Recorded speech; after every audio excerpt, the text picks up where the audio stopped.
வணக்கம் மக்களே. எளிமையான முறையில் கிராமத்து பக்குவத்தில் ஒரு மீன் குழம்பு வைக்க போகிறோம்.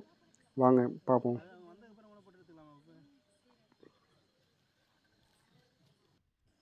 அடுப்பு பற்ற வச்சு சட்டியை வச்சுட்டோம். சட்டி நல்லா சூடானதுக்கப்புறம் ஒரு 100 மில்லி அளவு எண்ணெய் ஊற்றிக்கிறோம். எண்ணெய் நல்லா சூடானதுக்கப்புறம் தயாராக வச்சுருக்க பட்டை, கிராம்பு, ஏலக்காய், சோம்பு இது எல்லாத்தையும் போட்டு பொன்னிறமாக வர வரைக்கும் வறுத்ததுக்கப்புறம் ஒரு 6-7 பல்லு பூண்டு போட்டுக்கிறோம். 200 கிராம் வெங்காயம் போட்டு நல்லா வதக்கிக்கிறோம்.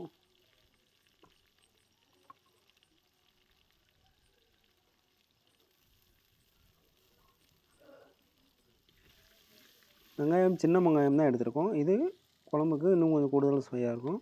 இப்போது வெங்காயம் நல்லா வதங்கினதுக்கப்புறம் ஒரு 150 கிராம் அளவுள்ள தக்காளி போட்டு நல்லா வதக்க போகிறோம்.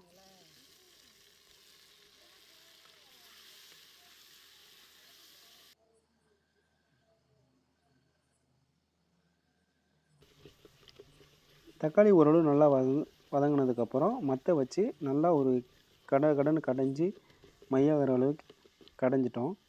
இப்போது ஒரு பாத்திரத்தில் 1 லிட்டர் அளவுள்ள தண்ணியில் 50 கிராம் புளி, 50 கிராம் மீன் குழம்பு மசாலா, மல்லித்தூள், மிளகாத்தூள் இதெல்லாம் கலந்து வச்சுருக்க ஒரு கரைசல் வச்சுருக்கோம். இப்போ அதை ஏற்கனவே நம்ம வெங்காயம் தக்காளி வதக்குனதில் சேர்த்துட்டோம்.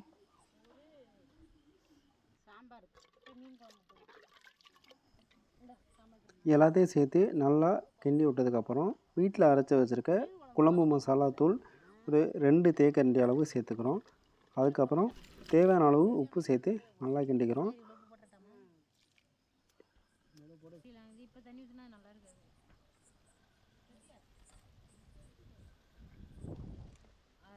இப்போது இந்த குழம்பு நல்லா கொதித்து வந்து பச்சை வாசனைலாம் போகிற அளவுக்கு நல்லா கொதித்து வந்ததுக்கப்புறம் நம்ம அலசி தயாராக வச்சுருக்க மீனை இதுக்குள்ளே போட்டிருக்கிறோம்.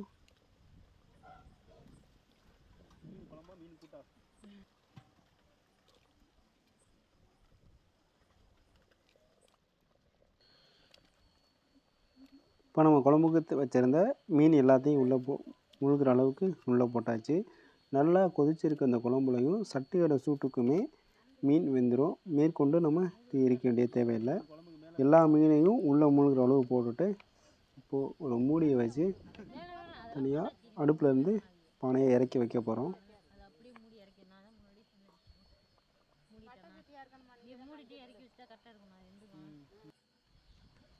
இப்போது நெருப்பு இல்லாத அடுப்பில் தனியாக அங்கிட்டு இறக்கி வச்சாச்சு.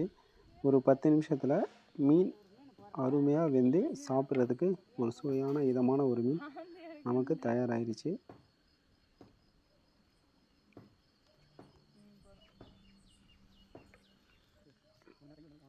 சுவையான மீன் குழம்போட அருமையான மீன் உணவு நமக்கு தயாராகிடுச்சு. நம்ம சாப்பிட போகிறோம்.